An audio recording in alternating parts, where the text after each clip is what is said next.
Welcome to the 8th episode of the International Volleyball Academy, where we try to make volleyball champions out of you. As we promised in the previous episode, it's time for a real setting. These kids are now 12 to 13 years old, and setting is becoming one of the most important actions in the game.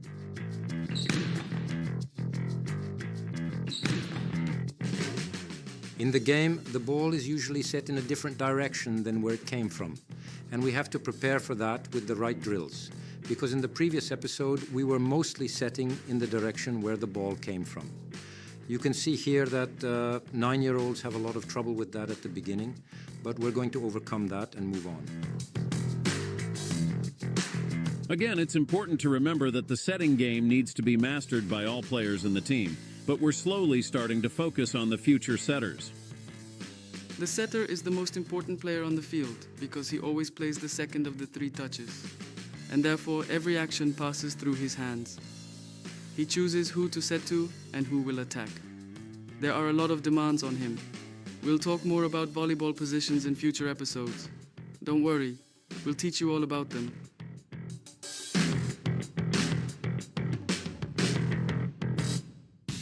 We already know from the last episode that we need to steal time from the children and put them under time pressure before the set. We do this by giving them an added task that will occupy their attention and shorten the time of their own action. We then incorporate 2 balls into the exercise. Initially, the time pressure is not as high, but in addition to this, we place particular emphasis on setting accuracy.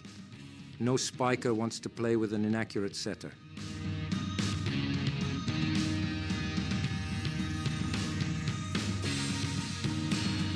We are gradually increasing the requirements and looking for exercises that combine the time discomfort and the need for precision setting. For example, this is already a 3-ball exercise that can be easily used with adult setters.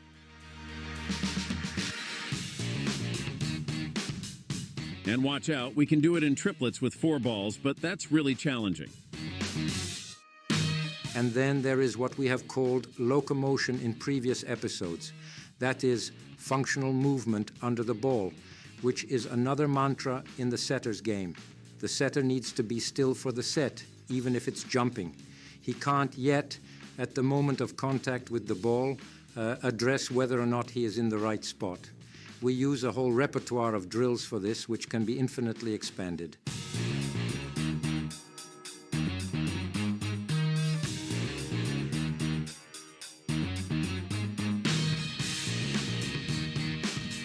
And of course, we are gradually increasing the time pressure. Again, we also use basketball situationally to remind the players of proper wrist work. Some of the exercises are already really challenging not only on speed, but also on endurance.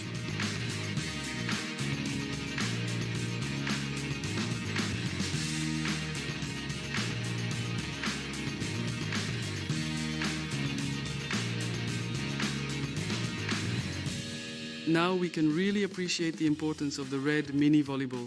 Remember? A no-bump pass game for 10 and 11-year-olds that mainly develops leg movement. And then there's the specialized training for setters. In this case, the recipient is not the spiker, but the target that the setter hits. First with an extra set, then directly.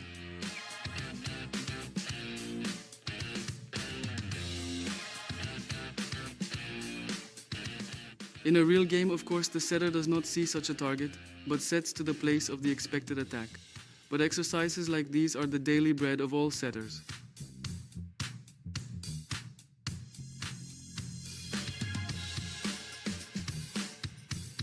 Next come the exercises where the setting is combined with other activities to bring it closer to the situations in the game. Dozens of similar exercises can be devised. Of course, all of these are crowned with preparatory games that, in addition to technique, place greater demands on the player in terms of reading the game, decision-making, and anticipation.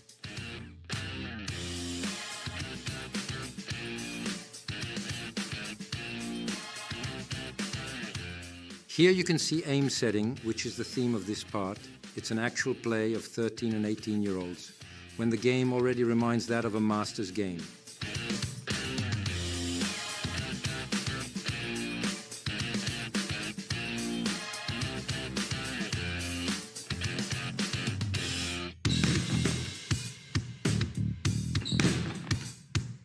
The time has come for the royal discipline of the setting craft, the back set. It should be mastered by other players as well, but for setters, it has to be quick and surprising, and this can only be achieved by proper technique. Setting behind the head is very important, and it separates good setters from bad ones. Only the good ones can play this set quickly and surprisingly, catching the opposing team off guard and setting up the perfect position for a spike. Technically and tactically, this is not an easy task. The thumbs and index fingers are again the main focus, complemented by the involvement of the shoulders and back muscles, and these key elements are emphasized. As many times before, we find the involvement of the basketball useful. Once we've established the technical foundation of a good quick back set, next come the drills where, in addition to the hands, we focus on the feet or proper positioning under the ball.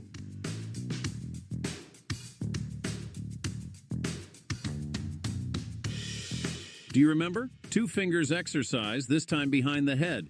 In the next exercise, we'll focus on the correct movement to the setting spot. One player determines the direction of the ball with her set, the other player moves to where the ball is going, and then determines the direction with another set.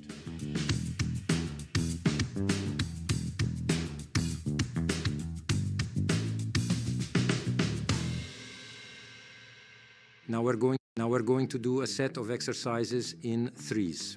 First, a relatively simple exercise where all 3 players are in a line. The movement is not that difficult or minimal, but again we will focus on proper setting technique. Again, we stress the key role of the index fingers and especially the thumbs, which must be pressed downwards.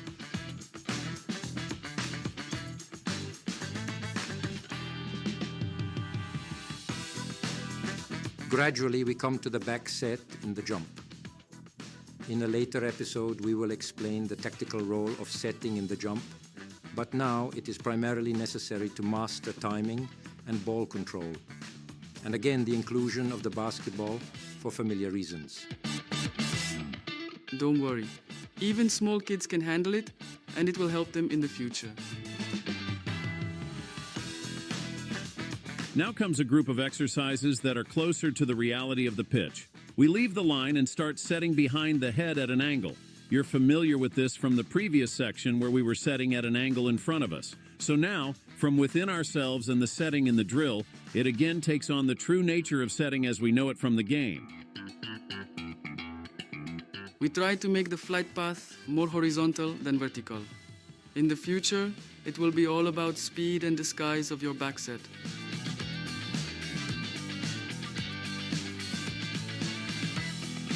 And again comes the already known locomotion, which is the purposeful movement of the legs from place to place.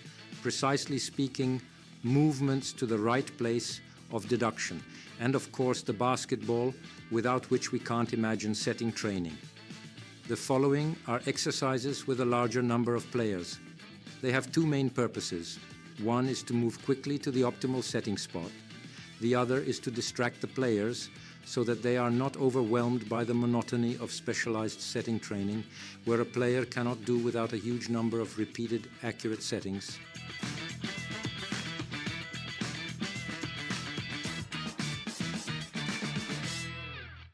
Moving on, the recording is not the end of the game for setters. There is usually another activity to follow. Therefore, in this exercise, the players imitate the subsequent cover of their own attacker. In this exercise, it is a combination of 2 sets. The first behind the head, that is our topic, and a longer distance set is added.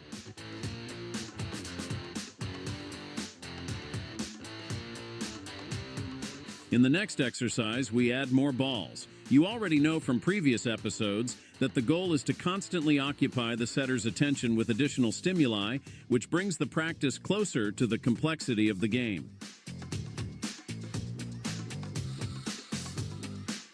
And there's the finale, the specialized training, where we have time to deal with maybe just 1 setter.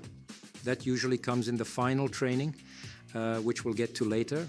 For now, we'll stick with the 13-year-olds who have to prove through hard drill that they can become real setters in the future. That means achieving the master level as we see here.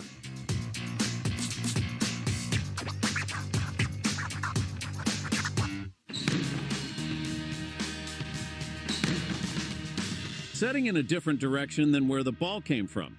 The set has to be handled by all the players, but we're starting to focus on the setters. We increase the time pressure by adding extra challenges or incorporating more balls into the drills, including basketballs. We incorporate drills that combine time discomfort with the need for shooting accuracy.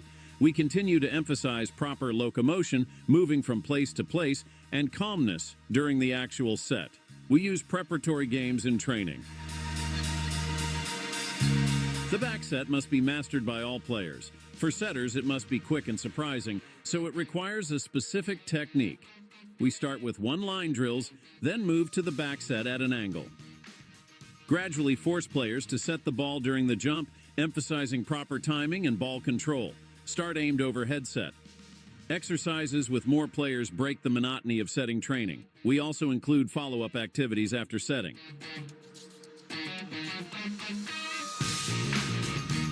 Now you know how to do the back set. In the next episode, we will have an overview of preparatory games that can be used to develop a proper setting. I promise it will be a huge fun for you.